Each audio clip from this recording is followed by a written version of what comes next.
Hey all, this is Preston with Barely There here for a movie review for you. This is one I've been really wanting to share, get out there. I managed to get one of my BFFs of all time, David Harvey, on a recorded line, and we went in on the super detailed, spoiler-heavy review for none other than Avengers Endgame. One of the most highly anticipated movies of all time. Definitely a movie he and I were super looking forward to, and really glad we got to share our thoughts, all the things we liked, some of the things we didn't like, but just fanboying and geeking out on this movie hard.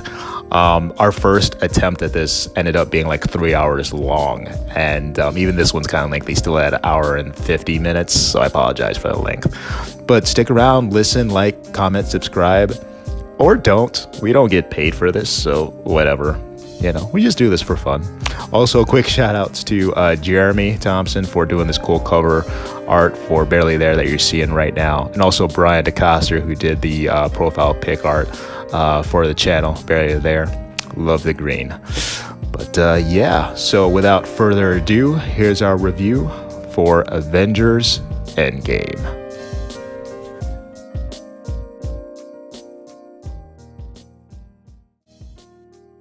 All right, here we are again. This is Preston, correspondent from Barely There YouTube channel, here with another review for you.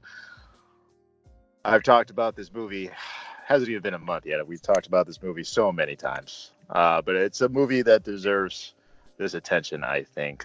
This is Avengers Endgame, the 22nd movie, I believe, out of the Marvel Cinematic Universe that we've had for just over a decade. A movie that has probably been hyped up to ridiculous degrees, and rightfully so, and for the most part has won over the fans across the globe already, making just over $2 billion at the box office.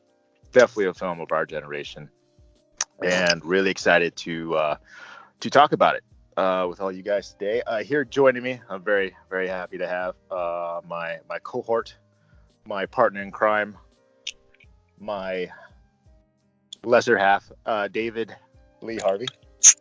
Yo, chicken and go. And that's all the time we'll have for tonight. I got David Harvey via satellite in Technicolor. Yeah. I made it. He made it. He's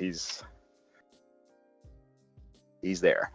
So we're, like I said, we're very excited to talk about definitely a movie. I think between the two of us, as a sentiment shared, I think, by many out there, a movie we've all been really highly anticipating ever since the events of Avengers Infinity War last year. And it's hard to believe it's only been a year since Infinity War has been released. Yeah, it came out only last year, 2018. We've had a couple movies in between. Was it just Captain Marvel? We've had Captain Marvel, and I remember having like a flashback to Ant-Man and the Wasp. Yeah, that movie happened. It did. It was a movie. It was a movie.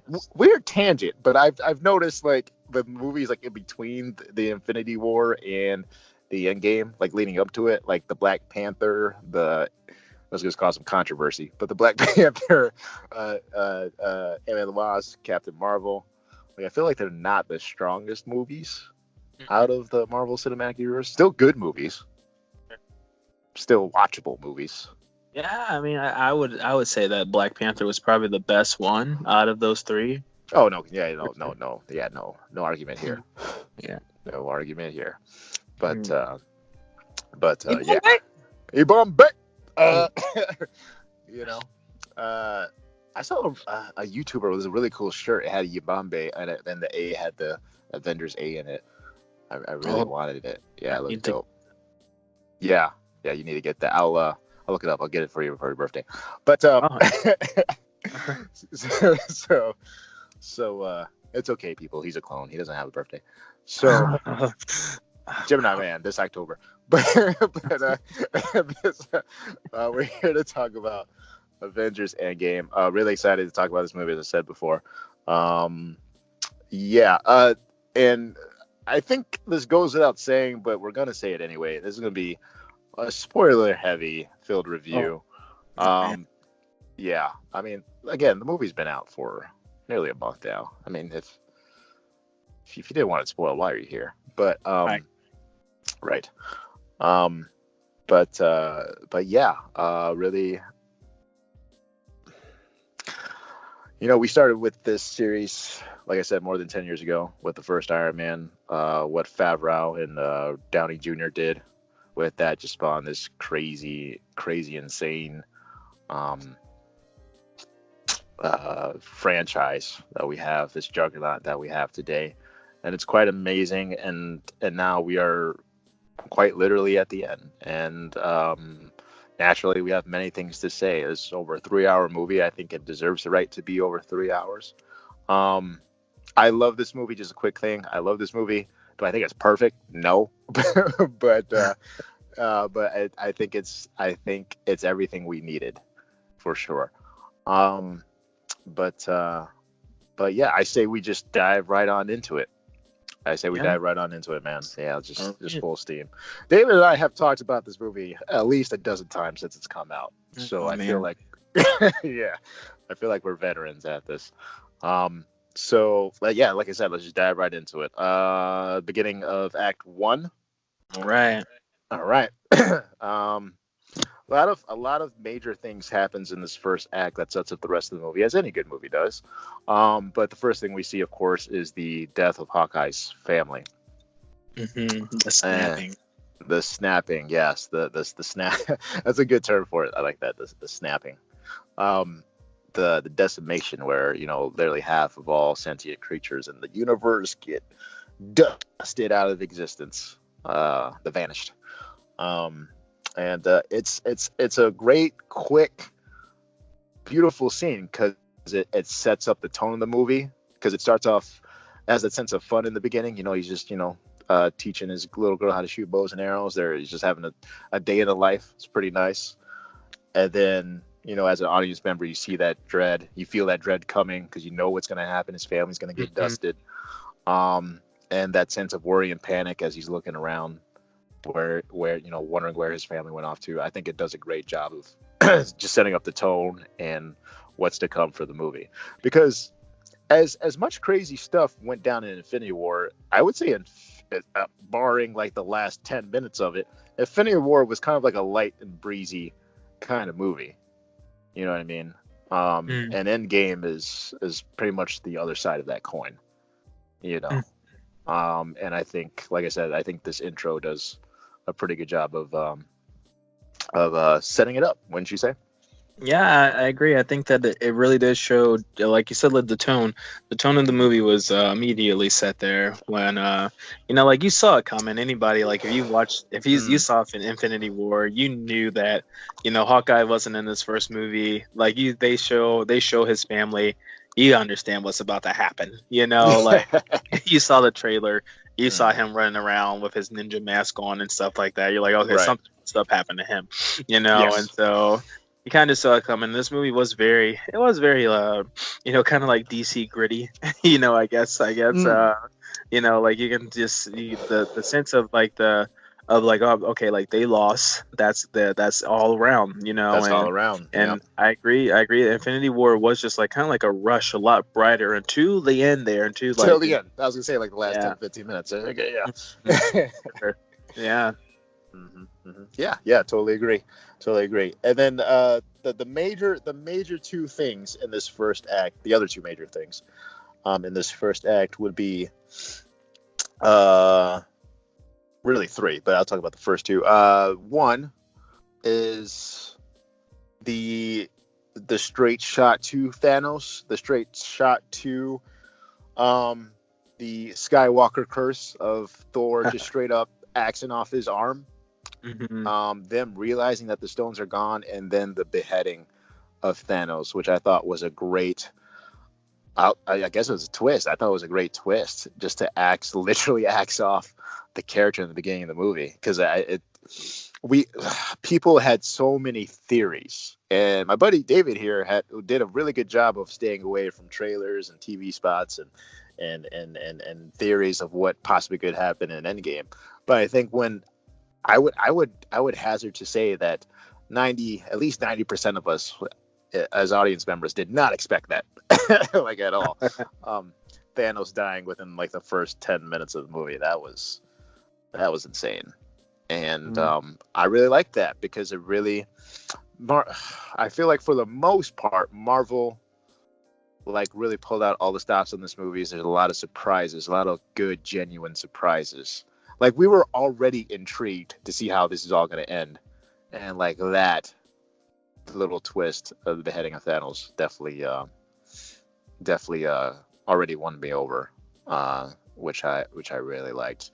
And I love how it plays particularly on the character Thor, because it's funny, everybody felt this hate towards Star-Lord, because everybody believed like he was the one who messed up everything in Infinity War, but really Thor is the one who feels like the brunt of the guilt, because like Thanos' last words in that movie was like, hey man, you should have gone for the head. And should have gone for the head, and he feels that guilt. And then Thor goes for and he says it after he does it, he slices off Thanos' head, and he's like, Rocket's like, what did you just do? And Thor's like, I went for the head. And you hear that I remember the first time a couple people laughing, but for the most part it was just silent, because you understood like his sadness and his own kind of self-defeat. His ego had gotten in the way. He wanted Thanos to suffer a little bit, and because of it, the entire universe lost. And that's when he walks outside the hut. It cuts to black, and then David, what does the following text say? Oh my God! I just remember. I remember being in the theater the first time I saw it, and like we're just all still kind of like in a still after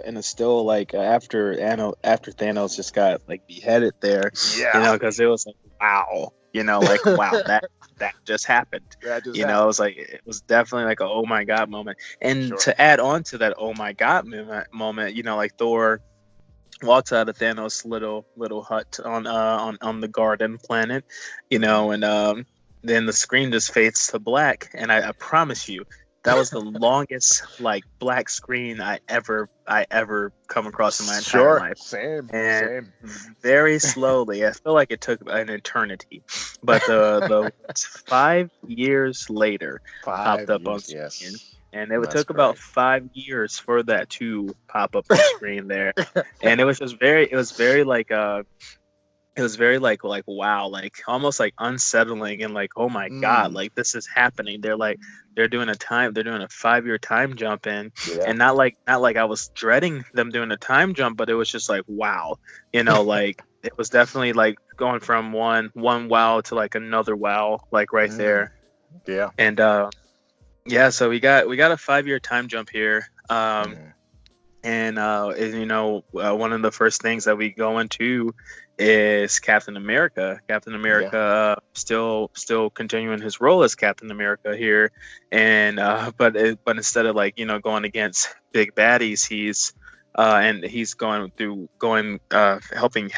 starts a help group there. Yes. And pretty much Captain America is just helping everybody, the other half of humanity didn't get snapped away, to cope with the snapping, because dude, like you got the entire planet Earth, half of the people just disappeared in one day, man. There's gonna be some crazy stuff going on psychologically, and I really just appreciate Captain America just still doing what he was doing, like all the way back in whatever the 40s or whatever. Captain America was always just that guy to help the people, the smaller degree or big degree there. I fully agree. I remember one of the times we talked, where like I talked about scenes that I would possibly remove, and I remember thinking like that could be one of them. But I've seen the movie 4 times now, and it never really sunk in until like the 3rd or 4th time. But there's a line he says in this particular scene, where he's talking about he was congratulating the dude who's telling his story about finally going on a date again since the 5 years that passed. Um, and he was like, "Yeah, man, I'm proud of you. Those are those little baby steps we need to take. And we need to keep living. We need to keep moving on because otherwise, Thanos should have just got rid of all of us." And that, Mhm. for some reason, that third or fourth time, like it really hit me just then. And Chris Evans is an amazing actor, and he really delivers uh, that line with a sense of like like he's telling it to these people because that's what they need to hear. But at the same Right. time, there's that idea that at least it sat in my head, like, is he saying that for their benefit, or is he saying that for his benefit? Like, is he trying to say what he himself needs to hear? Because we cut to a scene later where he confronts Black Widow after Black Widow kind of has a little bit of a breakdown herself, and he's talking about like, yeah, the rest of the world moves on. I'm telling them to. Some of them do, but not us. Mhm. And it's just really heartbreaking. You really get the sense that they feel that they lost.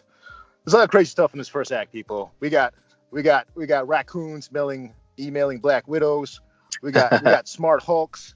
We got Fat Oh Thor. God. A lot of crazy stuff happens in this first act. And we haven't even gotten to the time travel stuff yet. Mhm. Um, but yeah, I would say those are the two big things, and it's cool because the movie takes its time showing the gambit of how where each Avenger is. We see some Avengers Yeah. are in other countries or off world taking care of other things. Right. Black Widow's assuming the mantle of like a Nick Fury type position, and ScarJo, I think she gives a good performance. Like I mentioned, she has that kind of breakdown moment, just trying to function in this world, performing a job that even Kat wonders, like, does it still need to be done? Because there hasn't been a threat since Thanos, um, Yeah. in those 5 years. Right. So, she's just trying to learn how to cope and be useful in a world that may not need the Avengers. So it's just pretty deep.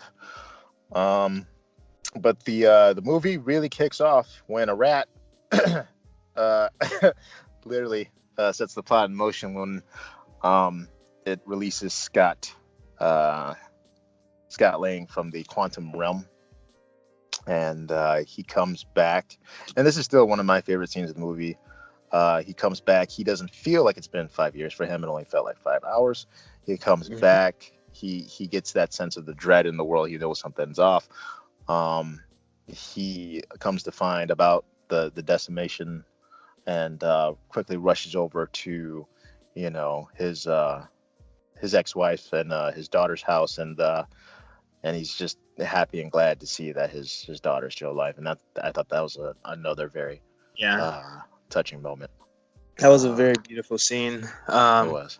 And I mean, it just like the dude Paul Rudd just and whoever played his age daughter. I mean, Yeah. it was just like such a.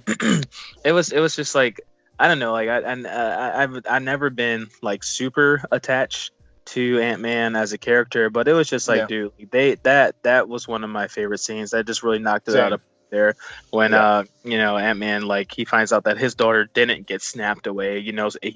I'm assuming he found out that everybody else did get snapped away. What's her name? The Yeah. Wasp. He The mentioned Wasp. it later. Yeah. Hope.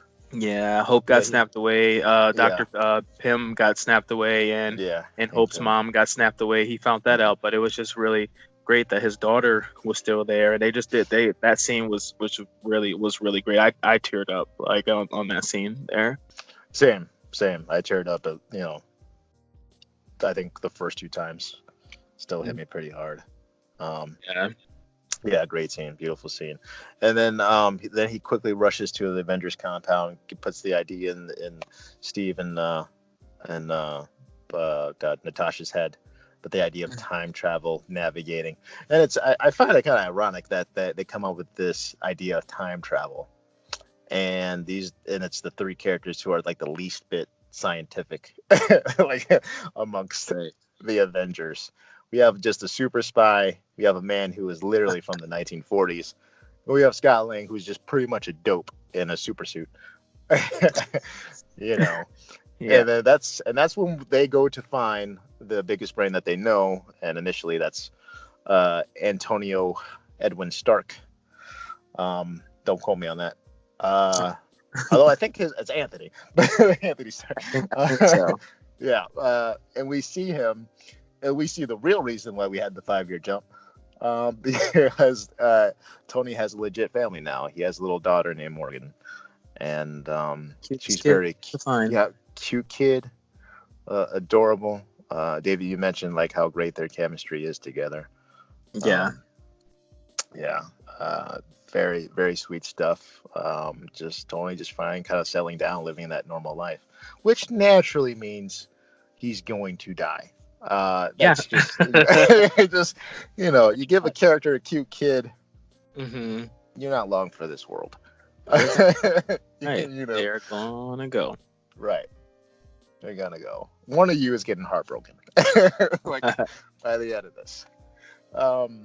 But yeah, and it's because of this, again, a good setup, and we see why Tony doesn't want to pull off this time heist, because he's already lost plenty. He's managed to have this little slice of happiness, and he doesn't want to risk losing that either, which is totally understandable.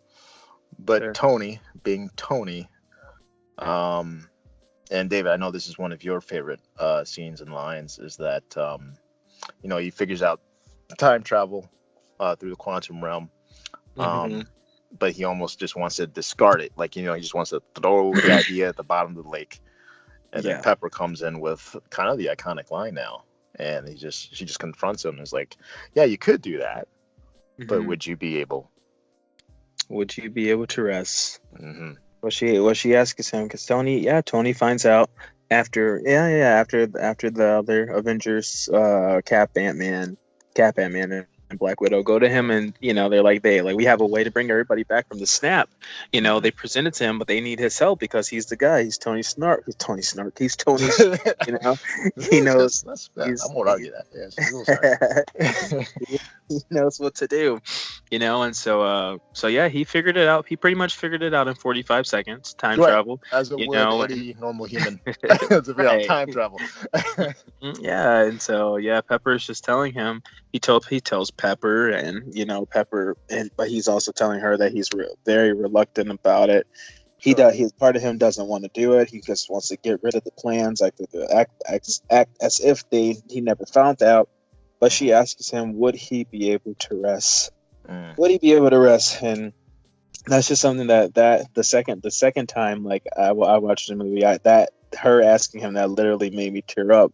Because like in hindsight of the whole movie, you just see like he, in the end, he was able to rest after everything that he accomplished, for everybody, and so that again, just such a good job that they did with this movie. They did. Yeah, they gave Tony a really good arc.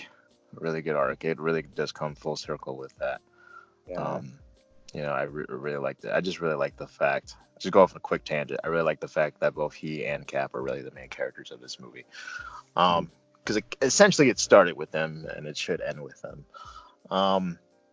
So we get that. We get the Avengers kind of reassembling. We get some funny moments. Professor Hulk, because in that time between, they, instead of Tony, they decide to go to Professor Hulk to discuss the whole idea of time travel. They try it out a couple of times to kind of very little success. Even though Hulk claims, like, I consider this a huge win, a big success, but it really wasn't. But Tony comes to his senses, essentially after that scene we just mentioned, and it's kind of like the beginning of the reconciliation of Tony and Stark after them being divided in Civil War, after Tony being rescued and still kind of holding that kind of sentiment against Cap, but they're kind of starting to find a way to cooperate again, which I thought was pretty nice. Yeah, it was pretty nice. Professor Hulk is a character that I did like. I know there's a little bit of a divide and controversy. A little But bit. a little bit, but and this is the last thing I'll probably touch on in the last and concerning this first act of the movie, but not as big, both physically and metaphorically, not as big as I believe Fat Thor is in this movie. I thought Thor was hilarious. I thought he was hilarious. Yes, they do make maybe one too many jokes about it throughout the runtime of the movie, but for the most part, I thought it was fine. I was happy. I was happy with it. The like 90% of the jokes land, which is I think still very high, and again, it makes sense for his character arc. Again, like I said before, he's the one who kind of feels the most guilt and for not ending Thanos properly, and Sure. he's just in this drunken stupor. He's only going to New Asgard for quote unquote supplies, just to get drunk off his ass. Rocket and Hulk approach him with the idea to kind of, get the team to reassemble to do this time heist, and he's just a broken character, man. Arguably the most broken out of all the Avengers. Would you mind say, David? I agree. I remember talking about all these things, like I mean, like we're gonna touch on it like later. Sure. But like Thor just very really soon. Thor has gone through like the most like ups and downs in the MCU as a character. Like he out of everybody's lost something. Everybody has like some form of a tragic past or like a loss or tragedy. But this guy, really just lost. And throughout the MCU, Thor, he lost his mom, he lost his dad, he lost his brother, he lost his planet, he lost half of the survivors of his planet, he lost his hammer. This guy just like lost. There's just so many things after, and then in the end, he lost half of humanity. He put the defeat to Thanos, right. And so there's just so many things that happen to Thor. We see the characters after these 5 years. We got Cap still being Cap. Hawkeye's like the killer ninja assassin out there. Black Widow becomes the new Fury. Hawk is now Professor Hawk. Tony is now Iron Dad, and you got Fat Thor out here, and it's just, you just really, the first time that I saw this movie, it just didn't really hit me, but I can see, like I said, again, we'll touch on it a little more when we get to him going back to 2013, during the Dark World time. Yeah, and it's just like Thor just went through a lot, and so it's like he's just like in a very defeated state now. We got Fat Thor stumbling around the whole first 2 acts of the movie. We really do. And he's like you said, he's just lost so much, and I think because of that, he's unable to find renewed purpose, which is something I'm definitely going to touch on in the end of the movie. But he's unable to find a renewed purpose. Cap has kind of the purpose. They all have purposes to varying degrees. Cap helping out with the support groups, Black Widow being the new Nick Fury, Banner reconciling his Hulk and Banner personas, Tony finding a family, creating a family. Like they all kind of like carved out at least some sense of new purpose. Whereas Thor, within a weekend, he had a cause Ragnarok. He got his ass kicked by Thanos. Saw his brother die. Saw his only black friend die. Basically failed the universe when he didn't go for the head. And this happened in the span of like what, a 3-day weekend? Like this is pretty. This man lived for like over 1,000 years. He experienced all that loss in that one isolated week. It's a lot to take in, especially when all he's done before is just win no matter what. It got money on his mind. He's never had enough, so it's pretty difficult for him to that lyric aside, for him to just dissect this and process this properly. So the 5 years happen and he's a mess, but luckily the Avengers get him out of the funk.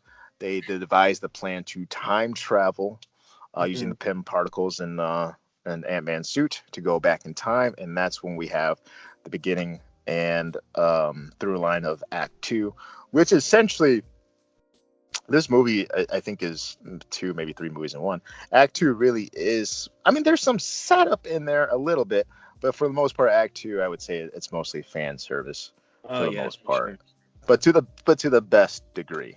You know, Oh we get yeah. we get to see the first Avengers assemble back in 2012 in the Battle of New York.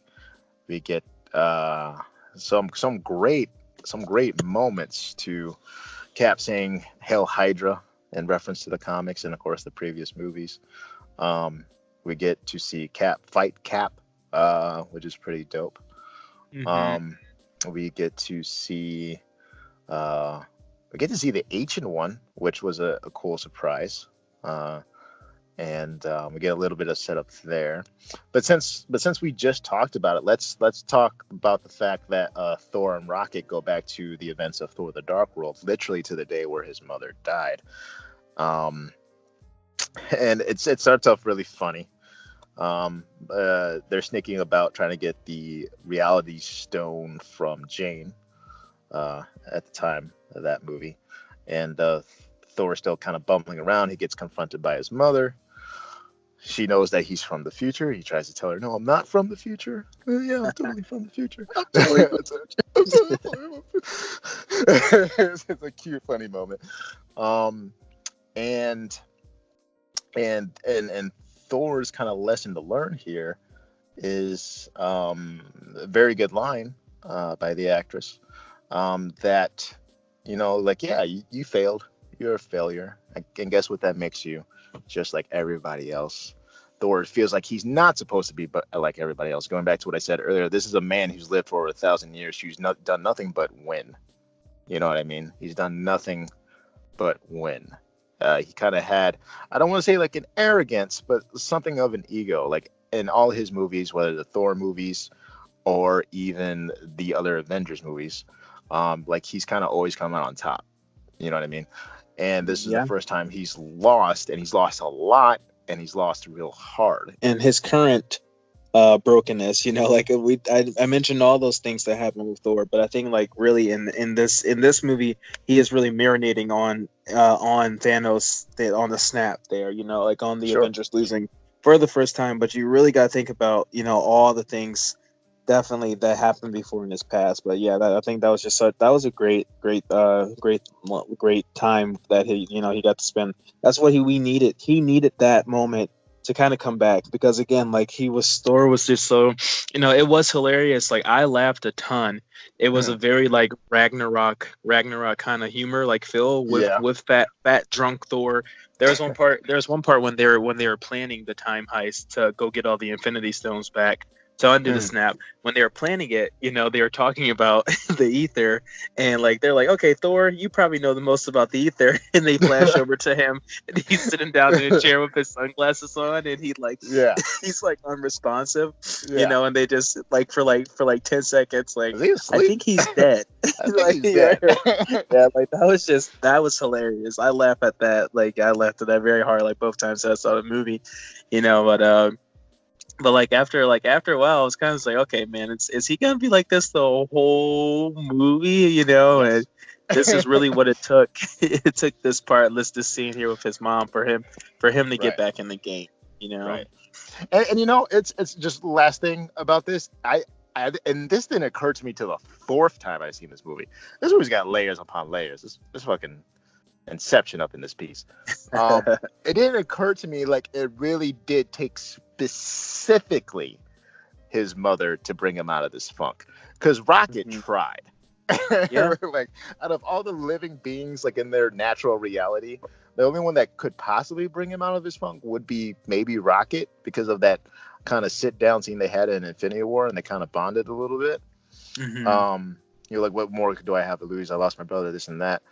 Um, and like Rocket tried to bring him out of it. Like he slapped him in the face, like, "Hey, you think you're the only one who's lost something? Right. We're here for a reason, man. Get your stuff together." And for a second, you think he's about to, until he turns tail and runs the other way. And I really like it that it really took like someone who truly knew him, like his mother, to set him back on the right path again. So yeah, I really like that. And then to close it off, David, I know this was one of the moment that you found pretty deep too as well. We're about to head back into 2014, get to see Peter Quill dance to one of my favorite songs, to one of my favorite movies, Guardians of the Galaxy. But before they jet off, Thor outstretches his hand, and much to everybody's surprise, even Thor himself, the old hammer Mjolnir flies back into his hand, and he's happy. He smiles. He's like, I'm still worthy. He's about to eat a salad. Feels like all is right in his world again. But you had a pretty good thought about why that was important for Thor to claim back the hammer. Yeah, I think again, like, there's just so many things that I didn't think about the first time through. But you know, like, yeah, he gets his hammer back. He gets Mjolnir back, and you know, it was destroyed by Hela. Hela destroyed that hammer in Ragnarok. Destroyed You it know, easy. and yeah, and that was Ragnarok. Ragnarok and Infinity War were back-to-back movies. They literally back to back. That was a long day for Thor. You know, like, Yeah. Even longer for Hemsworth, I'm sure. Oh gosh, yeah, right. And so, you know, Mjolnir has just always been. Thor's always had Mjolnir. Like, I don't know, like, Odin probably gave that to him when he was probably, like, I don't know, 2 years old. You know, it was just like that. That was like his rattle back then. That was his pacifier. Yeah, like, right. He's always had that thing, and so first time in his life for him not to have it, you know, was during the events of Ragnarok. And sure, like, in Ragnarok, he got, you know, in the end, he's like, yeah, you know, Odin has Force Ghost Odin has a conversation with him. And it's like, are you the god of hammers? Like, no, you're the god of and, like, you know, he gets revitalized, and, like, sure, he's, like, back on top of it. But then right after that, he gets thrashed by Thanos. Loki dies, Heimdall dies, half the Asgardians die. You know, and it's like, boom, it's like, again, like that this yo-yo thing with Thor. And so then in the end, at the end of Infinity War, you know, they lose. The Avengers lose. And so Mjolnir has been out of the scene for, you know, for like 5 years plus for Thor at this point. This point in time, you know, with the 5-year time jump. Right. And so after all the soaking in his defeat, you know, Thor during the time heist, he gets Mjolnir back, and he realizes that he says that I'm still worthy, you know, and that's like such a line that could just went over my head the first time, but just after everything I just said, like, yeah, like, the dude's still worthy. He has Mjolnir. Mjolnir's always been like that scale, like that balance for Thor. For him to see, like, okay, you know, like, okay, I'm worthy, I'm Thor. Nobody can pick this up unless you're worthy, you know, like, you can't do it. And so after all his defeats, after all his ups and downs, I really do think it was the conversation with his mother, but him being able to, realizing that he's still able to wield Mjolnir is that really that revitalization that Thor gets back, you know, like, that gets him back in the game. And it's really just that was just a great, like, another great moment there where you know, like, yes, Thor is still worthy, you know. Still worthy. I could not agree more. And this is why I'm happy to do this review with you, because, like, because we took that scene, we saw that scene, we kind of took away two different things. I totally agree with you there, but I also took it as just like as this beautiful thought that as depressed and at his lowest of low points that Thor has been, that the hammer still came back to him. It still was being able to be summoned by him. I just took it as a thought that it doesn't matter what anxiety, what depression, whatever stuff you're going through, that is not a scale that does not judge your true character. You know what I mean? You are still worthy of being whomever you want to be. I think in all of our mind's eye, like, Thor is the god of thunder. He is the man with the hammer. He's the one. He's the hero. And it had been, I think, in Thor's mind, it had been such a long time with the 5 years and losing to Thanos and everything. It's been such a long time. Even he has seen himself that way. And upon realizing again, like, that his depression didn't really truly define him, he still had all the lessons learned, he still had all the experience, he still had all the knowledge, all the things that originally made him worthy. It's still inside of himself. He just needed that boost from his mother. And, you know, It took a second to get to him, probably because it was still with the original Thor, but it still came back to him. Right. I would love to see a deleted scene like the other Thor, just like talking to Odin or something. He's like, Right. like what's going on? Like Odin, like fearing for Hela or something. but yeah, beautiful scene. So in Act 2, we get a lot of good fan service. That's a particularly important scene. The other important scene, well, the two important scenes, but if we're just talking about emotional content right now, I'll talk about the first one. Is where we go back to the planet Vormir. Black Widow and Hawkeye, Clint and Natasha, go to retrieve the Soul Stone, the excuse my French, the stone that is the most dick-like out of all 6 Infinity Stones, the one that requires this sacrifice. And as we all know, it is end up being Natasha the one to sacrifice herself for the fate of the universe, and she's the one who dies. Again, I really, really like this scene. I adore it because it's such the inverse of the scene that we got from Infinity War, whereas we saw a begging, screaming, pleading Gamora, just like resisting the whole time from being thrown off the cliff. And then we see the inverse of that, where two people are literally stumbling over themselves to sacrifice themselves for the other. I thought it was just a great, beautiful contrast to that first scene we saw, and again also the reaction where Thanos wakes up. He has like a somewhat sad look upon his face, but he has the stone in hand and he continues on with his mission. Whereas Hawkeye, that wasn't his life's mission. He wanted to save everybody, including Natasha. He wakes up in the soul dream world for a second, looks at the stone in his hand. But unlike Thanos, it doesn't really mean much to him. And all he can think about is the fact that he lost his best friend in the world. And he just kind of breaks down crying. I thought it was perfect, honestly. Yeah, it really was a great contrast. Like you said, at first I told you, when I first saw this, I was a little butthurt. You're a little annoyed, yeah. A little butthurt, yeah. A little bit how they killed Black Widow. Now, don't get me wrong, Black Widow has never been like my favorite character, but she's just been a solid person in the MCU since Iron Man 2. She's been my favorite female character, honestly. Sure, I guess I could say that, yeah. But I was just I when I first saw it, I was a little I thought the scene was I thought it was just a little repetitive. Repetitive. I was gonna ask, like, is it because of repetitive or because of how she died, or maybe because of both? I don't know. It's saying like we're back on Vormir, and it's like the same exact setup with Thanos and Gamora. Like if it happens again, and like I just thought that it might initially. I thought that it might go down a little bit differently. I didn't think that in that moment. Like when they first got there, I'm like, oh, one of them are gonna die. That's not what I was thinking. Like first.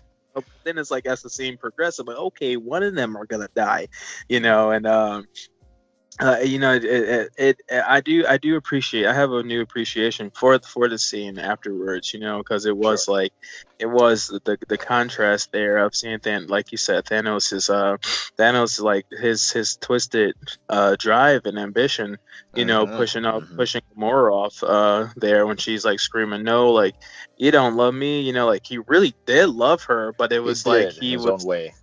Yeah, it was such a like a opposite. Yes. It was such a inverse there. It was really cool to see that there. It was something like I told you earlier too. Like I really felt I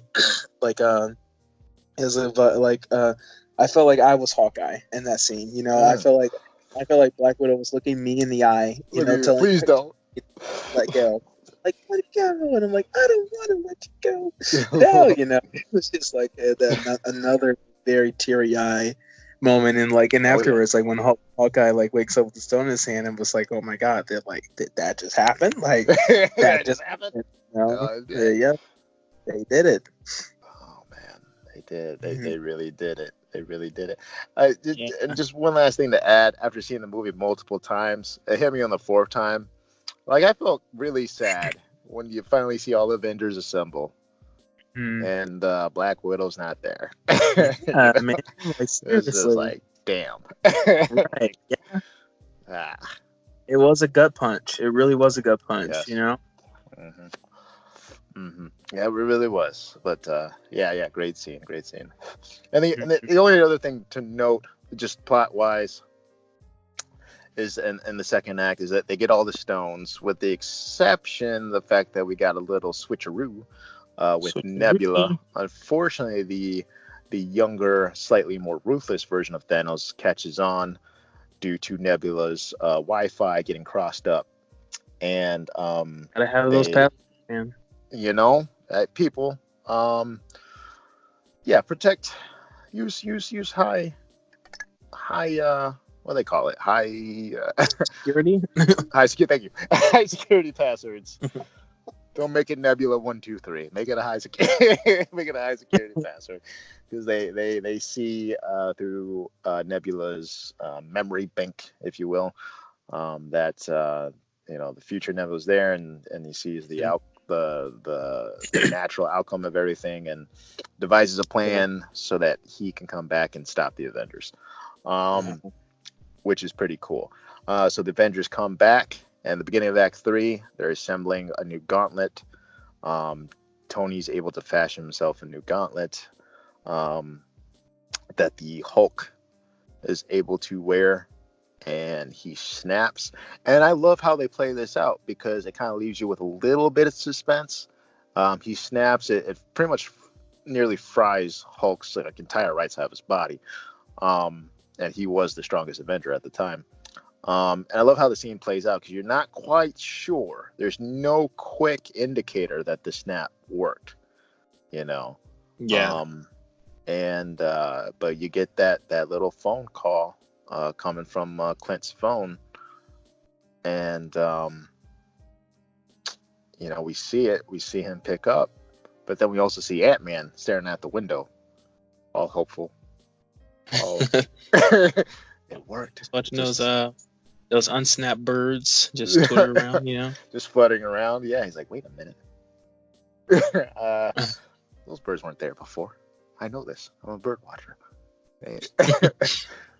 There's James, like he knows. James, he does. Hey James, what's that big missile headed my way? and Thanos just thrashes completely, just levels the entire Avengers compound. He's back. And Avengers are in bad shape. A couple of them are pinned down. I believe War Machine, Rocket, and the Hulk are kind of pinned down or debris. Ant-Man's going to help out. But the movie kind of shifts back into focus onto the plot as we get the main Trinity, Cap, Thor, and Iron Man go to confront this younger Thanos. And then ensues the beginning of the biggest throwdown of all superhero history. It was pretty lit. It was pretty lit. Thank you for summing that up. So detailed. It was pretty lit. Thor. He's dual wielding. I remember I looked over at your cousin, Jeremy. And he's like, let's kill him properly this time. And both Stormbreaker and Mjolnir comes to either hand. I'm like, can you do that legally? That's not fair. That's not fair. Just let him go at it. They're fine. Right? Totally forgetting that he's fat, out of shape, and hasn't been in a real fight in 5 years. That's all right. That's true. All right. That's true. Yeah. That was a great way of kind of getting you hype, but also kind of realizing Thor is still kind of depowered. He's and the fighting fit Thor that we know. Right, and this legitimately was the first Thor that we've seen in the movie. Thor was on vacation this whole movie do. He got back. He snapped out of it when his mom, when he had the encounter with his mom, and when he got his hammer back. But this really was Thor was still still drunk pretty much this entire movie up until this point. When old Thanos comes, or 2014 Thanos comes, to the present. and they're like, okay, it's time to throw down. It was like, oh man, okay, Thor's back, guys, Thor's back. Like it was really cool to see him charged up and we charged up and ready to throw down, but we forget Yeah. he's still full of cheese whiz. he is still. I really feel like the fight would have. I think that this movie did do like it did a good job with like get like the reasons why certain things had to happen a certain way. Sure. Because if Thor was in tip top shape, I think that the fight would have went down a lot differently. Yeah, sure. Oh yeah. Like sure they gave it to Thanos for a little bit in this fight. But like Tony got picked off pretty fast. You saw some good combos. It was like really cool, like the way that they were fighting Thanos, like Iron Man, Cap, and Thor. They were giving it to him. Like Thor was blasting Iron Man with lightning, and like Iron Man's like shooting beams, unibeams at Thanos, and they're like hitting hammers with shields and stuff like that. But still, like Iron Man got taken out pretty quickly, and and Thor did a bit, but then he really wasn't. He wasn't at tip top shape there. He wasn't, but that thankfully led to the biggest like audience gasp I've ever heard in my life. Thanos has Thor pinned down. He tries to summon Stormbreaker, and Thanos catches it for a second. He's trying to bring it down on Thor, which is like a great, again, kind of like inverse kind of thing with Infinity War when Thor threw the axe and it hit him like dead in the chest. Like Thanos was about to do the same to Thor, and you see it kind of piercing the armor as you see it kind of piercing his armor for a second. You're like, oh crap! But then we pan over, you see Mjolnir lifting up, and I'm thinking, is Thor doing that? Like, is he concentrating that hard? Like, is the hammer just to be happy to be back with him? Like, I don't know. But then you see it, and it smacks Thanos up against the head, flies back, and then you see none other than Steven. I looked up his full name earlier today. He has a middle name. I can't remember right now. Oh, Grant. It's Grant. It's Stephen Grant Rogers. Stephen Grant Rogers. We find out that he is now, or maybe always was, worthy. And he grabs a hammer, and the audience goes wild. Like I went wild. Like I screamed in that movie theater. My mouth didn't open, but a noise came out of my body. Like I don't know how, but like you said, the audience just screamed. There was applause, there was clapping, there was gasps, there was everything. Mm-hmm. I heard one person say yes. I heard another person say no, both in a positive way. Like it was, no. Like it was crazy. No, like everything their senses were telling them was they didn't believe it. Like I have never been in that moment. I have never been like more impacted by a movie. Yeah. In my life. Like, for once, I've never been like more driven or just like and just persuaded, just moved. I've never been more moved. Yeah, I've never been more moved. I've never been more awake. Like, yeah. And I don't mean it like in a literal sense, like I was sleeping or nothing, but I was just like, 110%. I was zeroing in on this movie about what's about to. Dude, like this was an experience.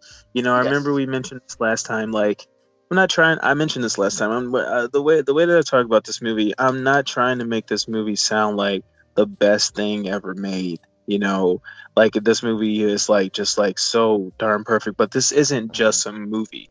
Like seriously, you really have to listen to me when I say this, and I think that a lot of people do understand. This isn't just a movie. This is a combination of like 11 years and 22 films, like all put into one 3-hour piece here. Yes. Everything like this character wasn't just introduced like last year. Like we've been following these characters. Like this has been like a TV show. This has been like a sitcom that's been going on. This is like season the end of quote unquote season 3. That's been on for a very very long time. Yeah. Right.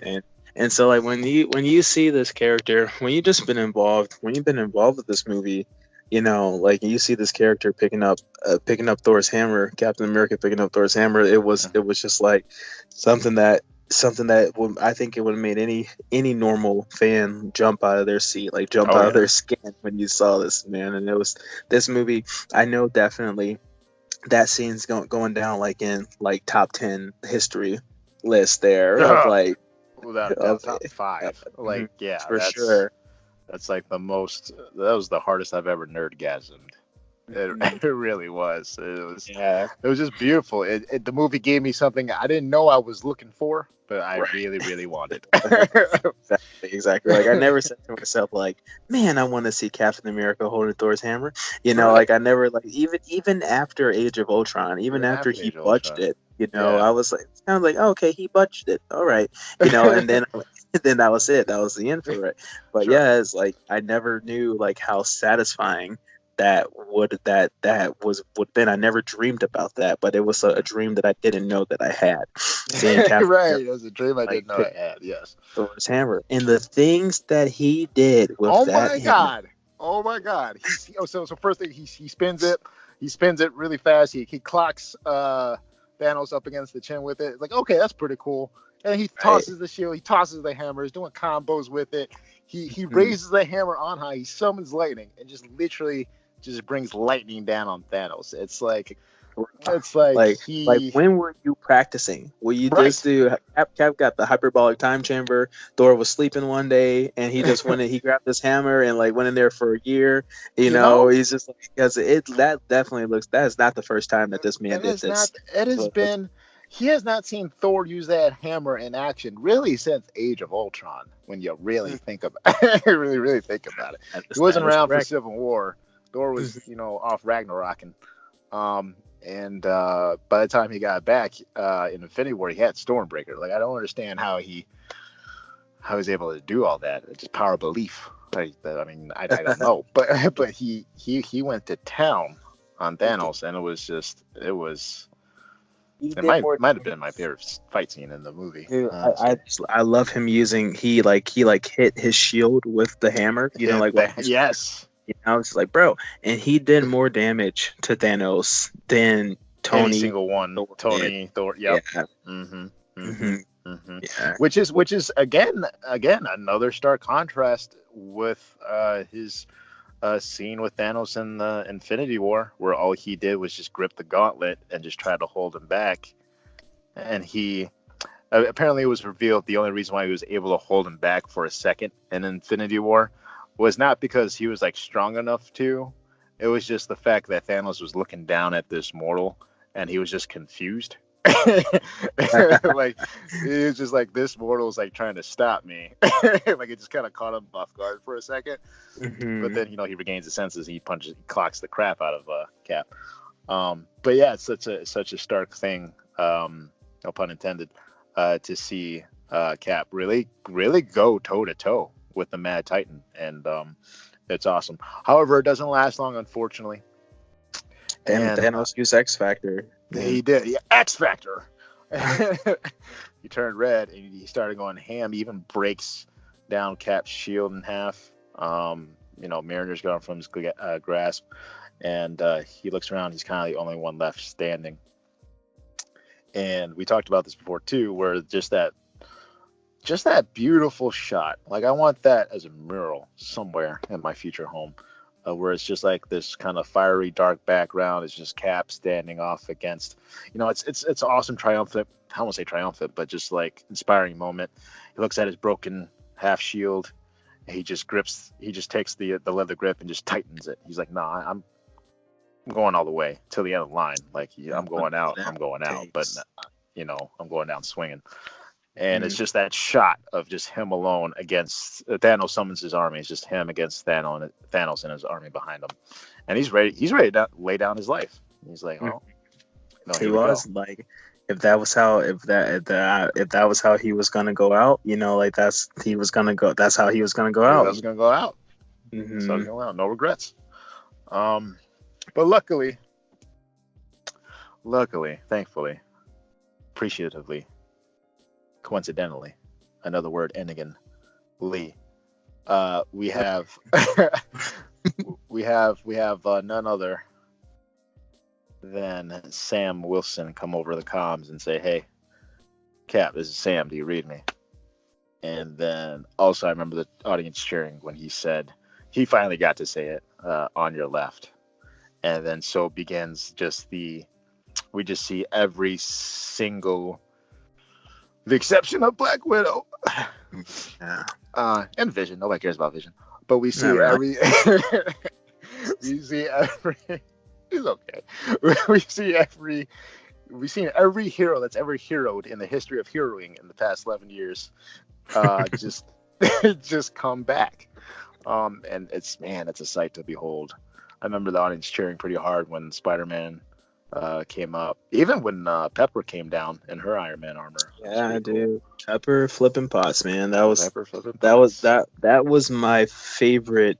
That was my favorite new thing in this movie. You know, like something that was only in Endgame. You know, like that was my favorite like new feature of the MCU was Pepper Potts in her suit there. It was just really good to see that. Yeah, and this scene, man. Like again, like, you know, going back through the movie, there were so many like teary moments, you know, with Tony Stark talking to his dad, getting that closure, with Black Widow dying, with Scott Lang reuniting with his daughter. There are quite a few teary-eyed moments, and there was a tear that did leave my eye when Captain America grabbed Mjolnir, when he had Mjolnir. That was like, I screamed, there was a tear that came down my eye, but I started crying when all these Avengers came back on screen. There were tears coming out of my eyes, because it was just such a, you know, you go from seeing like, wow, like Captain America, okay, like Captain America is the leader of the Avengers, and that's what you see in that scene right before where he's standing up to Thanos and his entire army there. Right. You know, you see this is why he's worthy.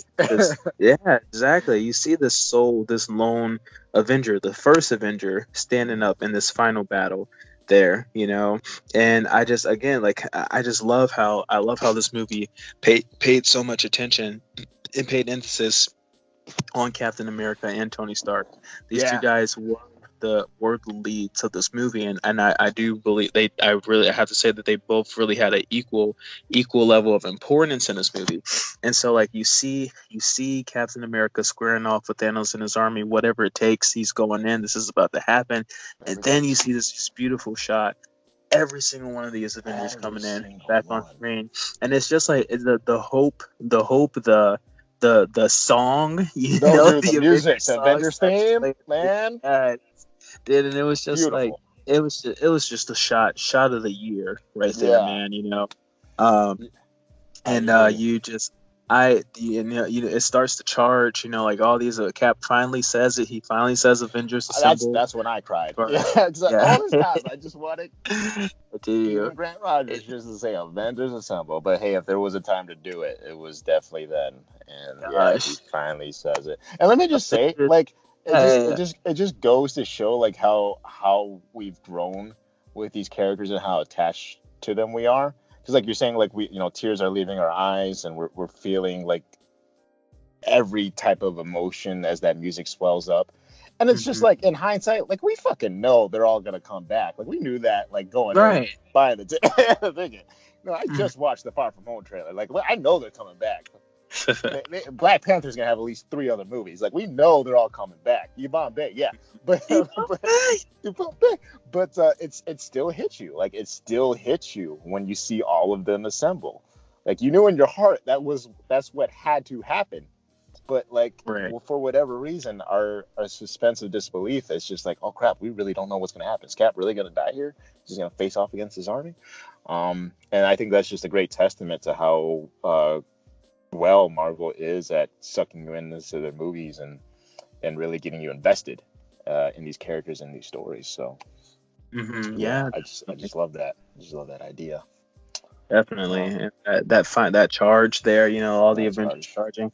Like, dude, there was like that one. They were playing as they're playing the Avengers theme song, you know, and that charge, like that I felt like the movie could have ended at that moment. That moment there, it was almost like the song was kind of just like leading up to like the climax of the song, and like as soon as like they're about to the Avengers are reaching the Thanos's army, it's like I could have just saw like the screen turning to black like right there, but it was just like.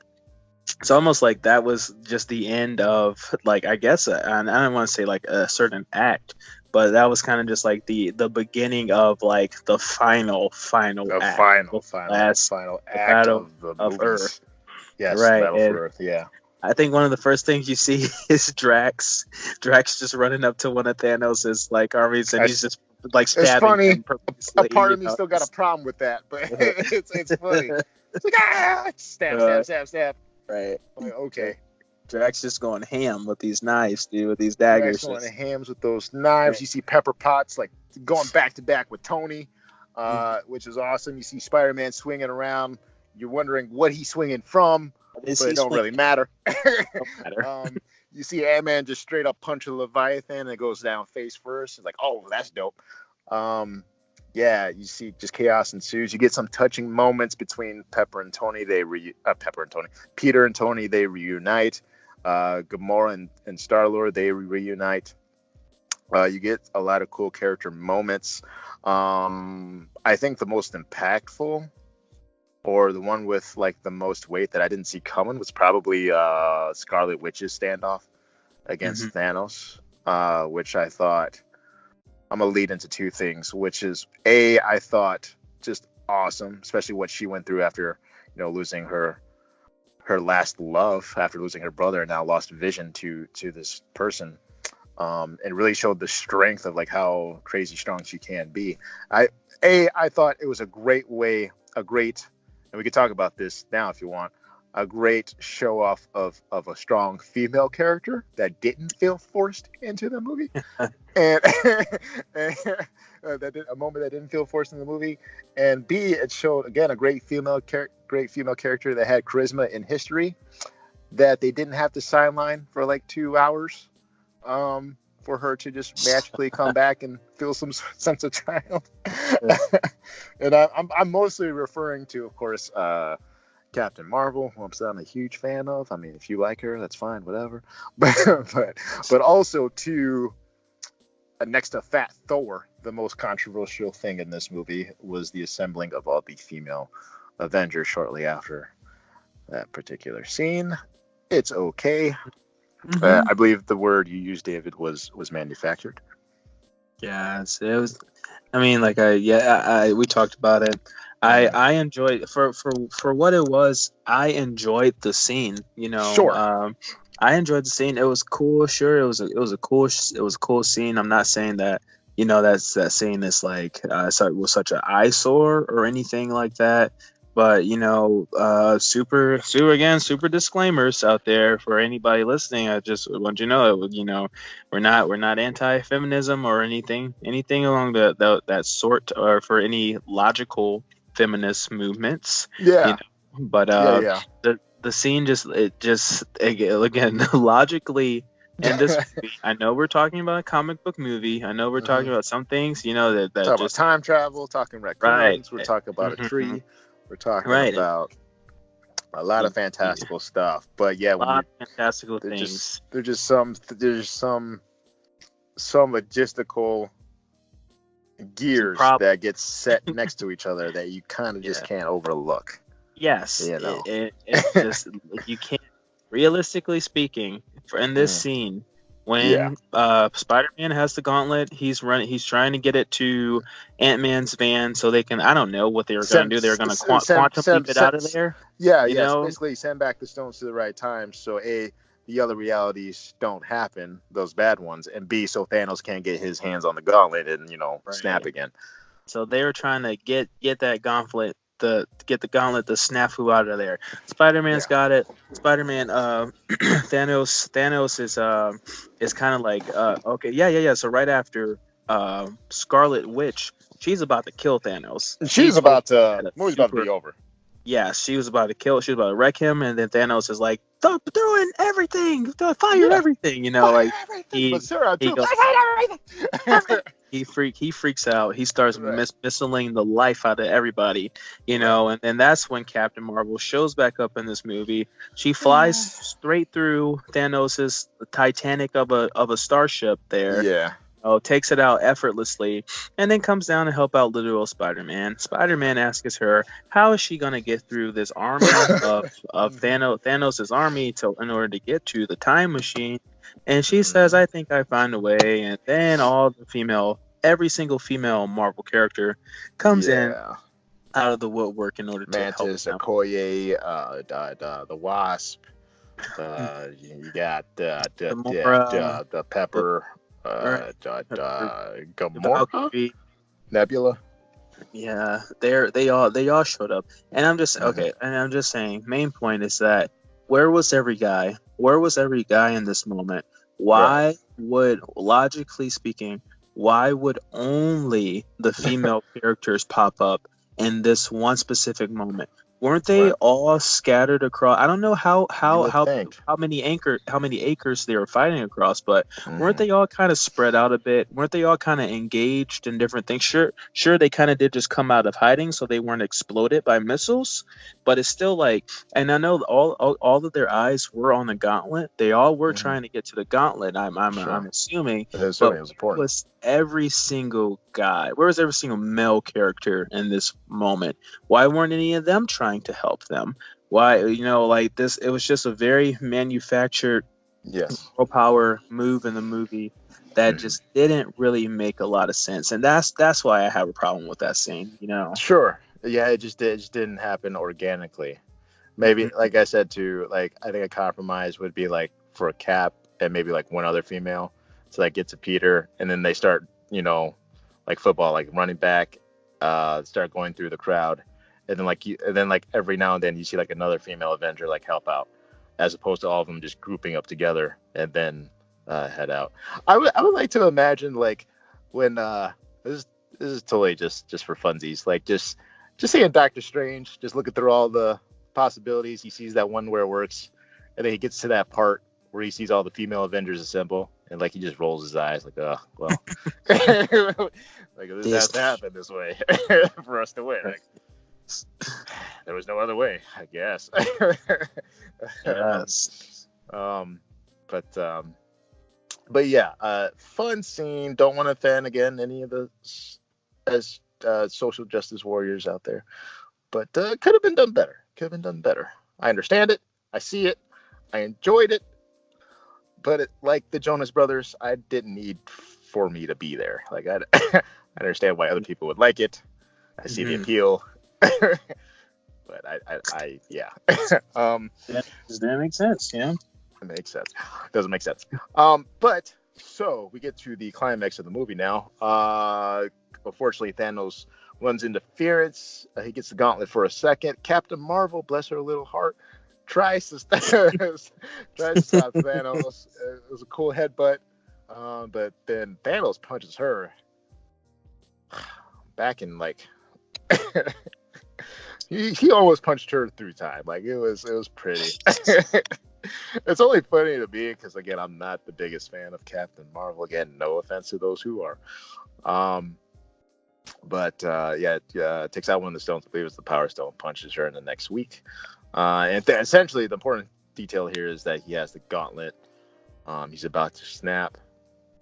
I am inevitable.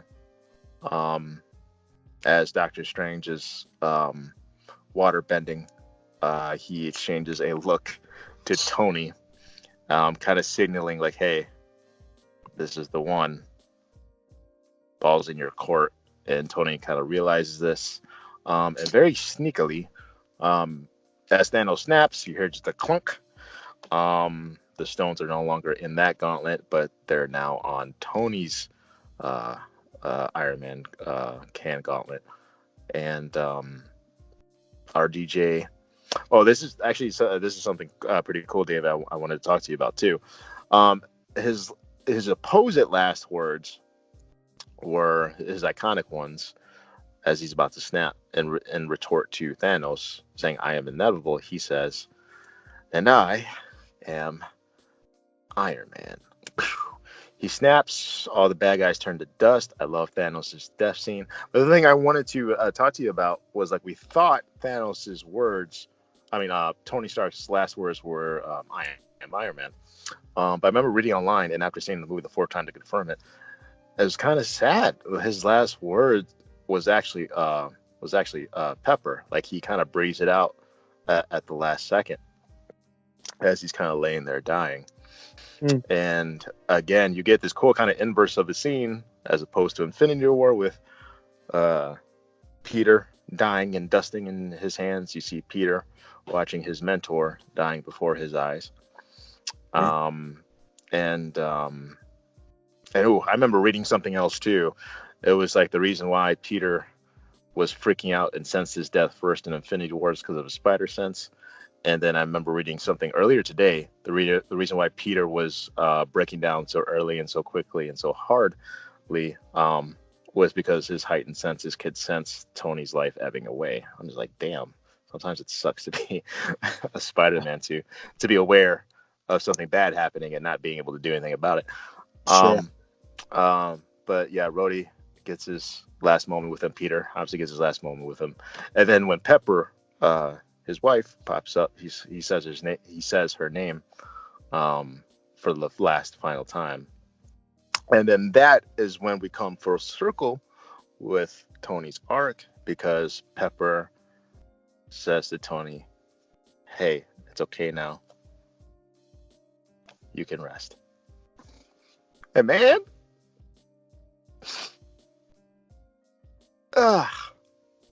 It's okay, Preston. You're not the kind of guy to make the sacrifice play. Mother trucker, he just made the sacrifice play. Yeah, man. Are you okay, buddy? Hello? Yeah. Hey, man. Still recording. Yeah. Oh, okay. Okay. Yeah. We're live. Okay. He got in a, I don't want to say cruel twist of fate, but in a sense, he does finally get to rest and peace. He gets the chance to, man. Oh, I just put that together. Rest in peace. He finally gets to rest. This is a man who is just literally a man in an iron suit, but he truly was Iron Man, something that he had been fearing ever since he went up to space, the threat, of that powerful alien force. He knew it was Thanos or something like him that was going to be coming down any second now. And he even pointed upwards like, hey, that up there, that's the end game. We got to prepare for it. And, shout out to him. Yeah. Yep, shout out to that. And yeah, but with the threat gone, because of him, he kind of completed his own mission in a way. Sure.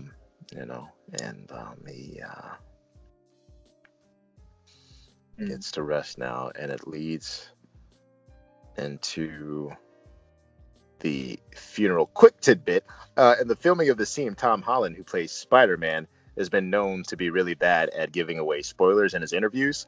Apparently, when they told him to show up on set for the funeral, they told him it was a wedding, because they were afraid that he would spoil the funeral scene. I thought that was hilarious. That's hilarious. Yeah. Yeah. It's like, hey, we got this nice tux for you. All right, show up on set. And he was like, okay, now just look sad. I'm like, what?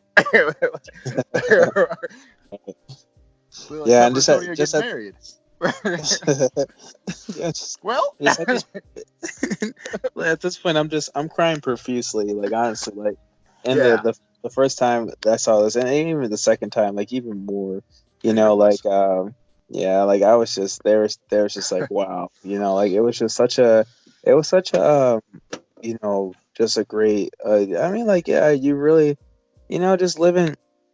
You've been sitting alongside these characters for years now, and you just see, like, all the ups and downs that they've been through together, You know, and so when you get to this funeral here, it was just like wow, like that, like this is happening. You know, I really feel like this is something that movie creators, Marvel Studios, Stan Lee, the Russo brothers, every single other director like in the MCU, you know, just put you alongside these guys that you can live like vicariously, like with these through these characters and with these characters, and you know, like it was just like dude, like I'm just bawling. I remember just like having to hold back. I remember having like to put my hand over my mouth from like ugly crying out loud, like in the movie theater. I kind of wish I could have seen that, David, because I've never seen you like that. It was rough, man. I was like, I was just like, wow. look over at you, like, what's wrong with you? Yeah, and it was just such a it was a great, you know, great. They pan over, you know, Iron Man he leaves this Tony leaves this little hologram for his daughter there, you know, and it was really great. The I love you 3000, I you love know, you which 3000. is the most quoted like meme now, like forever. And Next to America's ass. Yeah. right, you're It's right. ironic. They show all these characters are there dressed in black, paying respect All of them. to You Tony. got to Tony Peter Stark, and his you know? aunt. You got Rhodey. You got freaking Sam Jackson in the back. You got Yeah. Captain Marvel. You got Cap. And you got the Hulk. And you got Rocket. You got the Guardians. You got your freaking little kid. He's now a man now from Iron Man 3. You got everybody in there. They're all there, man. Everybody except for Black Widow. But yeah, they're all, yeah. And they're together now, David. They're together now. they are together now. I really do like who was it? Preston, was it? It was the scene right after they show, you know, right after Nick Fury pops up. They Jack show. Chan. No. They show. That's not Jack Chan? Is that what you're telling me? It's not Jack Chan. Can't get one right. They show Scarlet Witch. It's Scarlet Witch and Hawkeye. who else was she? And Hawkeye. Yes, it's just Scarlet Witch. It was kind of like a shout out. I remember kind of being a little butthurt. Like I understand Tony just died, but like they also like, and ultimately in the end of the movie, with Black Widow dying in this movie, they kind of have like a little huddle up after she dies. There's tears shed. There's a bench that's thrown across the pond. I think the only time Cap cried in any movie. He was crying when they got back. Yeah. Yeah, but and then they show Scarlet Witch, her losing Vision, and Hawkeye, him losing Black Widow, you know, and they kind of like have their own little like segment there for those two characters that did die in the process. Yeah. Which I thought was fine. Like in a movie that's already 3 hours, they had their moment, and it's important because they always had that bond. You know, ever since Hawkeye gave that very memorable speech in Age of Ultron, that kind of motivated her to get out there and become an Avenger. And again, you know, he's the one who busted her out in Civil War to help Cap. So it was nice. It was a nice little touch. That's true. There's so many like little things in this movie, like little interactions that I forget that happen. You know, that just really makes it like I see like it's a giant like 10,000 piece jigsaw puzzle, and they put all these pieces in here. Yeah, you know, it's pretty big tapestry they wove. Sure. Mm-hmm. Yeah, so it was cool that we got to see that. I still would have liked to have like a little bit more recognition for Black Widow's sacrifice. You know what I'm saying? Oh, okay, for Black Widow's sacrifice. Yeah, just like something, you know, at the end. Maybe like have a tombstone or, you know, head marker next to Tony's, like with Black Widow or something. Right, because she gave up as much as he did. Like honestly, they both gave their lives. Yeah, right. He won. He would not be at that moment without either one of them. They couldn't have. Tony couldn't have snapped if it wasn't for her. You know, you know, and so, but it's okay. He makes more money. Yeah, he makes more money, and he's made them more money. But still, ScarJo. Yeah, we'll miss him so much until we see her movie next year. Yeah. Right. As long as we get to find out what happened in Budapest, I'll be happy. Yeah, let's see what happened in Budapest finally. Finally, they're in space. They're rocketing off, and he's like, "There's a long way from Budapest." And like the first time I said, "What the f- happened in Budapest?" Right. Like, There's a lot. anyway. So that's a touching moment, and then we kind of get to the I guess you could say the final scene of the movie. Epilogue. We get to see the one, and rightfully so, Cap is the one chosen to go back in time to put back the stones in the past, so the alternate realities do not happen, and all is right in the timelines. He takes back the stones. He takes back Smyrna. And I know we talked about this before. Cap and Bucky have that exchanged farewell. Do anything stupid when I'm gone. How can I take all the stupid with you? Harkening all the way back to 2011 with the first Captain America, the first Avenger movie. And even though I didn't know that at first, the first time I saw it, Bucky says, "I'm gonna miss you," and that's what I knew. Like, they're up to something. Like, this ain't gonna go as smoothly as we think it is. Mm-hmm. And then he says goodbye to Sam, and he steps back on the pad. And I think that's when then it hit everybody else too. Like, Hulk is about to, he counts down 5, 4, 3, about to bring Cap back. And we all knew, like, Cap, something's gonna happen. He's not coming right back. And of course he doesn't. And Sam Wilson blacks out for a second. He's like, "Hey man, get him back!" Like, "Yo, what do you mean you lost him?" No, no, that's my boy. Yeah, just blacks out. He does. Anthony Blackie blacks out. Black Falcon starts freaking out a little bit, and then Bucky, you just look at him. He's just smiling to himself. He's just walking over. "Hey Sam." We look over to a bench. We see an older gentleman sitting on the bench, and Sam approaches him, and we see that it's none other than Steve Rogers, much, much older. And he explains, like, "Well, after I put the stones back, thought I lived some of that life that Tony was talking about." And I know that some people have had an issue with this, that, Cap, he wouldn't make the selfish play, just living a life, taking that for himself. And I could not disagree more. I think Tony, and again, this goes back to, Tony and Steve being the main characters of this movie and the through line through all these movies. Tony was the man who started out his journey being this selfish, arrogant playboy philanthropist, taking on his own responsibility for his weapons, and basically disproving the perception of him, and being the man to make that sacrifice play. And with Steve, and I can't take full credit for this. I did read some of this somewhere. But Steve is the man who is worthy. He is the man who has been so full of conviction, so full of character, who literally sacrificed anything and everything he can just to serve his country, and then to serve and protect what ended up being the entire universe, or half of it. He's a man who's given up so much, and for him to kind of get his slice of life, to live out the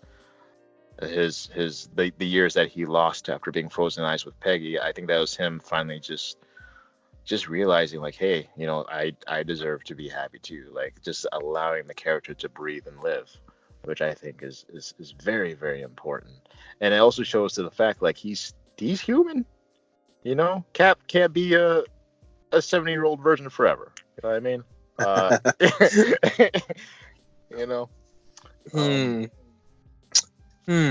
Can neither confirm nor deny that. No one can. I cannot. Cannot. All I know is that he kissed Black Widow once. That's all I know. I got some stuff to Google now. You got some stuff to go. He maybe he kissed Black Widow once, and then he kissed Sharon Carter once, and he kissed Peggy once. And when you think about it, all those are kind of really awkward kisses. He only kissed Peggy once, just before he got frozen in ice. He kissed Black Widow only because they were being hunted down by Hydra, and they needed to avoid suspicion. And then he kissed Sharon Carter, which was the great niece of Sharon Carter, his first love. Peggy Carter, his first love. So it was all pretty awkward. So let the man be happy. That's all I gotta say. All right.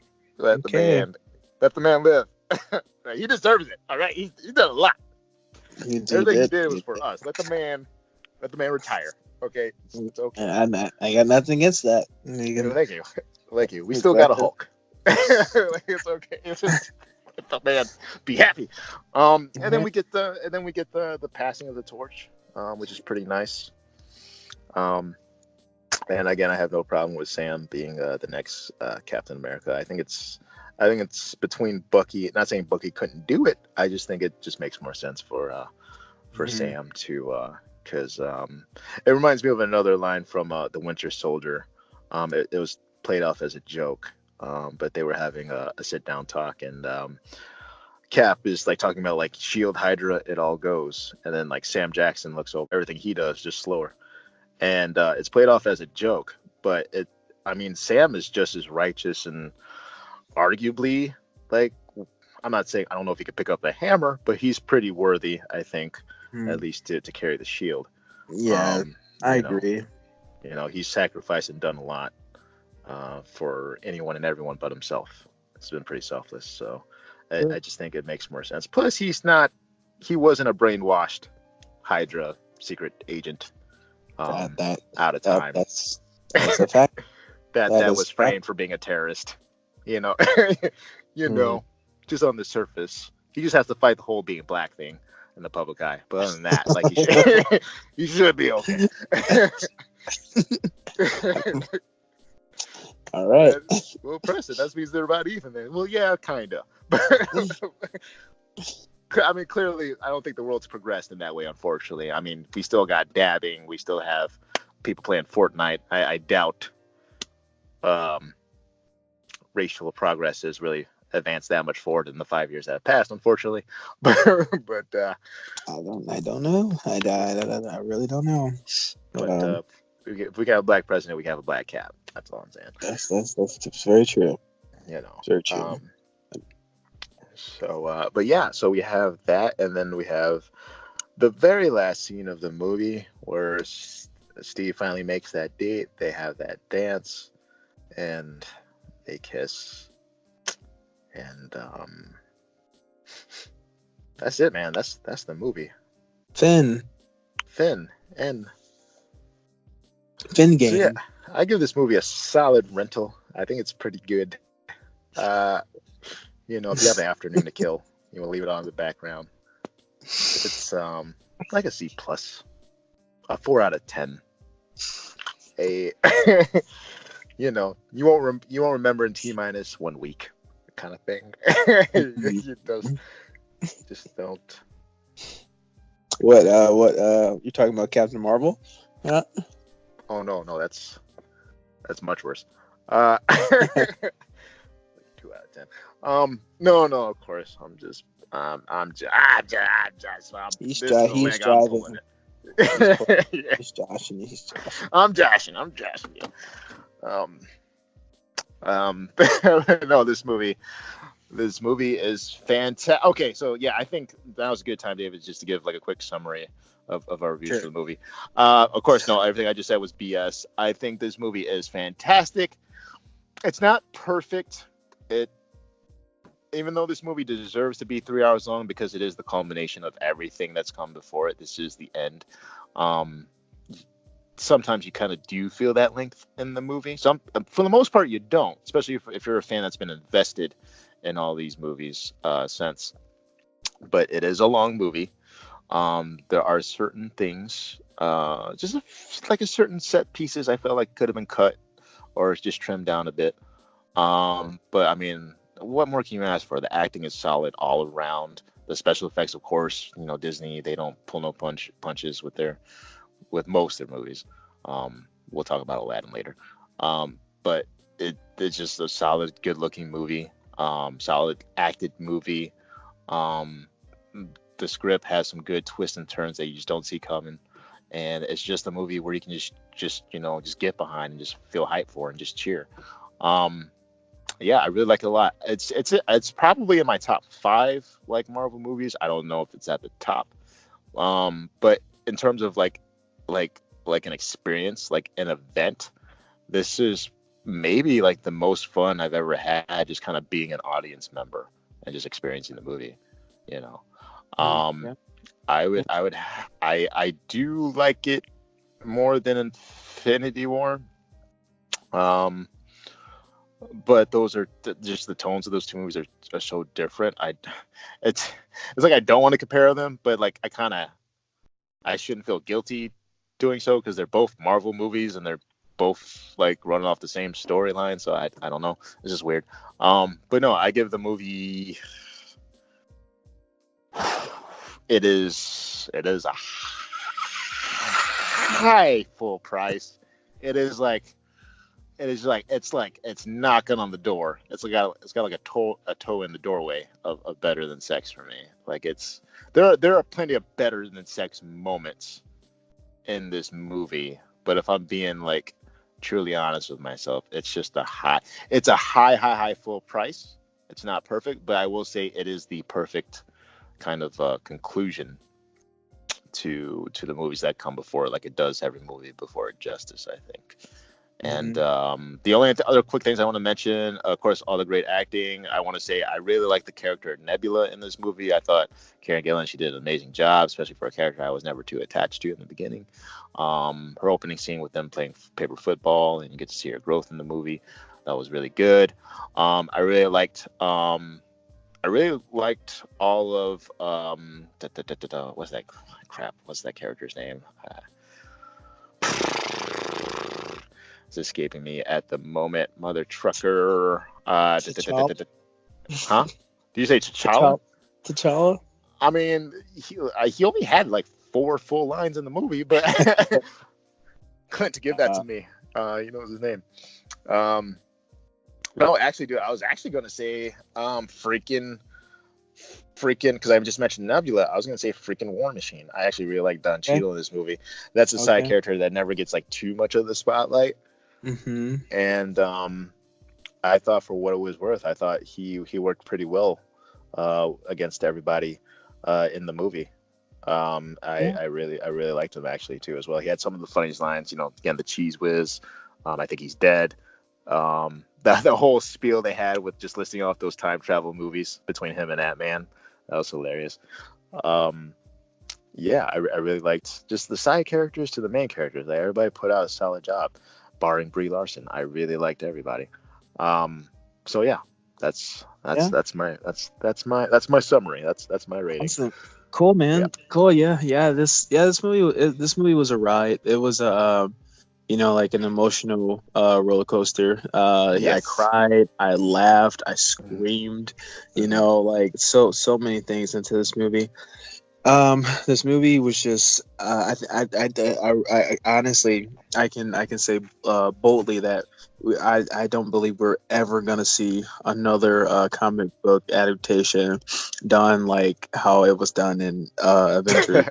Here. Nope. DC ain't gonna do it. No way. It's just this was it, man. This was really a movie. I think this was really a movie of our lifetime here. Of our lifetime, of our generation. Of a generation, definitely. This movie, I think this movie's going down in history right here. There were a ton of things that I loved in this movie. We mentioned all those throughout this review. There are just a couple of things. That I wasn't too fond of. I think it was just like really, I don't know. Again, the controversial character, Professor Hawk. I just love to have seen Hawk. Yes. Hawk just like do one last smash, which he didn't do. There are articles. There's videos. There's videos, tons of things. I've heard some people argue like, yeah, it would have been cool to see Hulk have his own arc and come back over his insecurity of getting his ass beat by Thanos and things like that. See one last Hulk smash, yeah. Yeah, there's a ton of people a ton of people give their reason why Hawk didn't give his last smash, but I mean like that's not cool with me, dude. That don't fly. It's not. I would I'll play with like David. All right. even if Professor Hawk, I don't mind Professor Hawk in this movie, but I would have just liked to have seen him do something more than be a behind the screen, behind the computer kind of character. Yeah. Like it was cool that he got to do the snap, but I would have just liked to seen Hawk at least fight a little bit in this movie, which we didn't get to see there. Um,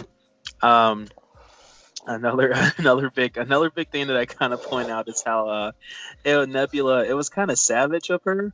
I don't know why. The reason, Preston, we talked about this quite a few times before, but Nebula straight up told Gamora in this movie when she went back in time to 2014. Gamora, she's like, hey, Thanos got the Soul Stone. You know how he did it? You know what he did to you?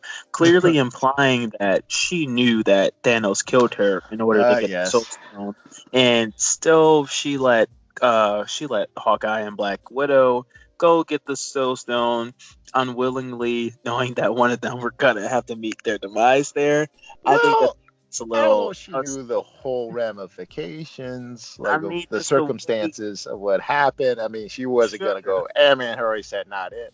So I Right, mean, it kind right, sure. of. I mean, just the way that she said it, dude. Like it was flat out. Do you know what he did to you? Implying that she said he killed you You're right. to get the Soul Stone. Like Yeah. it's just like Yeah, she could have it's hard to fight that. I can't. Yeah. she could have at least mentioned something, but I just think that it was the movie just had to kind of move forward in that way. Right. I don't It's think kind of seeing gloss that over. yeah the So we can get there. Vormir scene in Endgame wouldn't have had that big of an effect if Hawkeye and Black Widow would have went in there knowing that one of them were gonna have to die. It kind of just helped the movie there, so I Yeah. can see why they did that. Why they did that there. There. There's a couple things, and I actually had a question, and this one when we were kind of talking about it earlier, when Thanos realized that Nebula had went back in time to 2014. So Mhm. well, the Nebula of the present day and Nebula 2014, their signals got mixed up. 2014, Thanos realized that they had went back in time. When present Nebula realized that he knew, it was right in the moment where Rhodey had went back. Rhodey had went back with the Power Stone to Yep. the present day, and then present day Nebula goes to warn Hawkeye and Black Widow Mhm. that Thanos is onto them. He knows, and so then she starts getting abducted by Thanos. Thanos beams her up in that Yep. moment. So, what was stopping present day Nebula I from know. just I know. going back to the present instead of waiting for them to open up the ship that she was in and go grab her? Why didn't she just go back to the present in that moment? In that when moment, when she was rushing to warn Hawkeye and Black Widow that Thanos knew. Yeah. Yeah. It's a little bit of a plot hole there. Because no, it's just a plot hole, man. There's no explaining it. It's just a plot hole. Like as she being beamed up, she could have hit her GPS and went back. It wasn't implied that she was impaired. She was like they didn't make it seem like she wasn't move, at that moment. Right. So there's a couple things in this movie that I feel like they just got away with because it was Endgame. And my biggest thing was when they not to cut you off, but when they went back in time to get more Pym particles, Tony and Steve, I'm just like, maybe they had all that time to think about the plan beforehand. Why didn't they just think about? And they kept putting so much emphasis. They only got enough for one round trip each. Why didn't they think about that the first time? Just go back in time, further ahead, and just to steal more Pym particles, just in case things were to go south. Just cover your ass. Why not recruit Captain Marvel in the beginning of the movie? She's clearly one of the most powerful ones there. Like, just call her back from whatever planet, because we have this chance to fix everything. I'm sure she could fly there. Oh, it might take her a week to get there. So what? It's not like they're doing anything else. Like just wait. Like they're on the time limit yet. Yeah, there's a Yeah. couple of things. There's a couple of things. Yeah, they kind of just have to look over. there are in this movie, and I feel like the Russo brothers have been busy. Everybody has been busy like explaining away. I have never seen so many like explanations and theories and rebuttals to why this makes sense. There's literally like you can Not since Google Inception. practically anything about Yeah. like why it makes sense, like you Right. know, like the whole like Captain America's time travel in the end of the movie. There's a whole video That's explaining probably- a whole article yes. why it makes that's sense. probably You know? the biggest one. That's like the Mhm. one that you kind of think of the second you almost like walk out of the movie theater, or maybe even as the scene is going on. Like Right. the other things that we mentioned, we didn't really think about that till like much after the fact of the movie. Sure. But like I remember you mentioned this, the movie kind of bends its own rules a bit Yeah, to make yeah. that scene happen. Right. It's just one of those things you just got to roll with. Right, yeah, and so there are quite a few questions, quite a few quote unquote plot holes that you can find in this movie, but they're still like we'll leave that up to you guys to look at to search those Yeah. out on your own and see what makes sense and what doesn't make sense. But overall, there was way more pros than cons in this Oh movie. yeah. This movie was just I really feel like it was a gift to me personally, you know, just like as a fan. For you, So David. Just after you see the credits roll, see all the signatures. Oh man. For Mhm. David. It seriously was. I saw my name there, man. It was so I'd say thank you, Marvel Studios, thank you, Stan Lee. This movie, I would give this movie a solid 6 Infinity Stones out of 6, man. Oh, This movie- snap. This movie just wrecked me in the best way possible, you know. Ooh.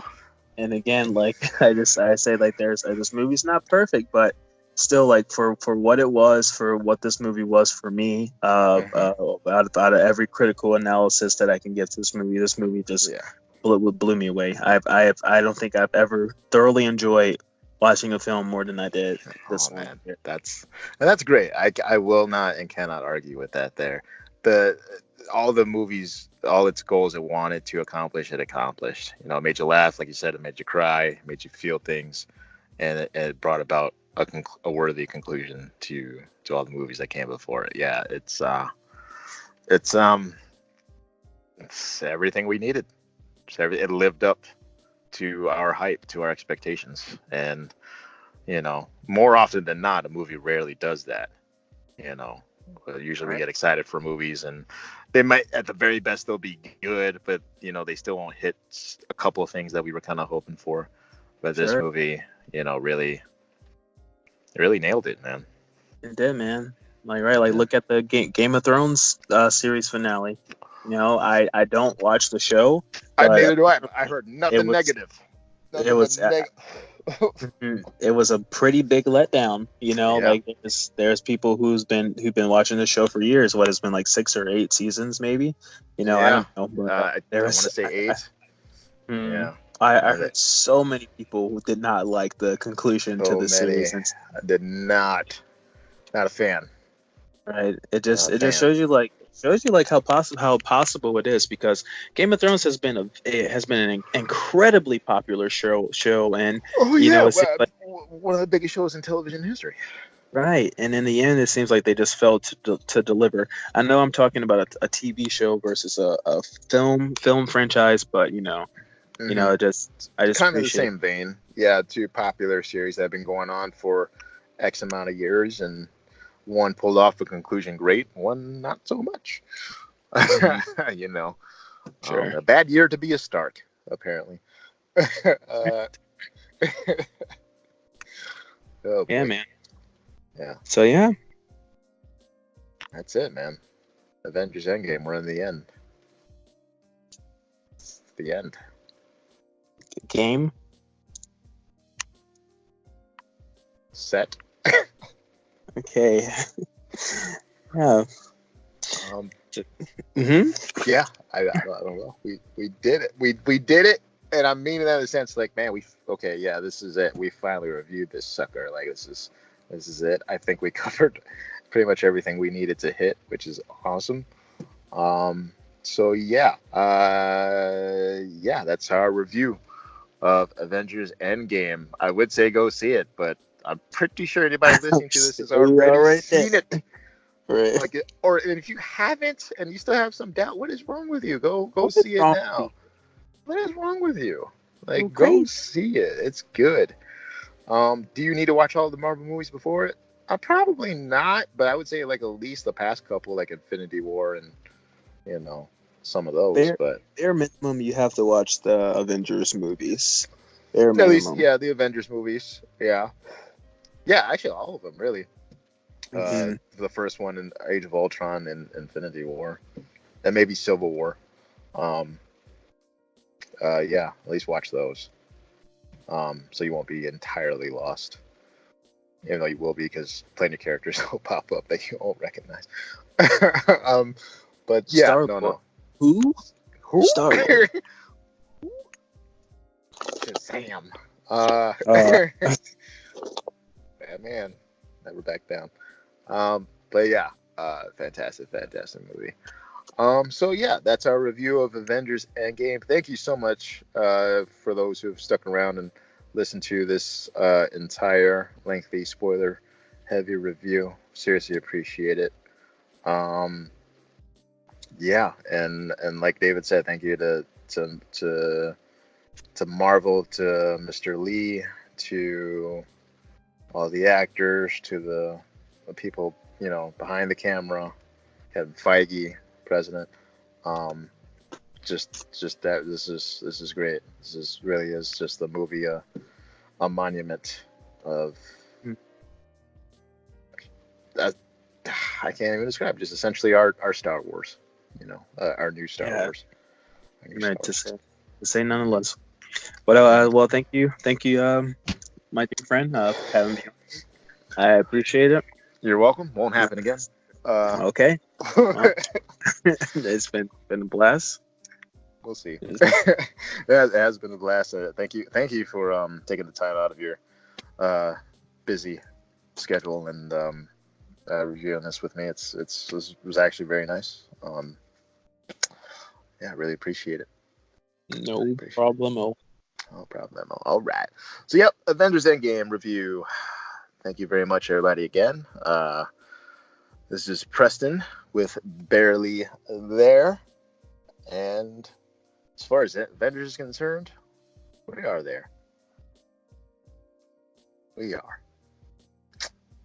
All right. Thank you very much. I hope you guys have a good day, night, weekend, whatever may have you. Thank you very much. Reese's Pieces.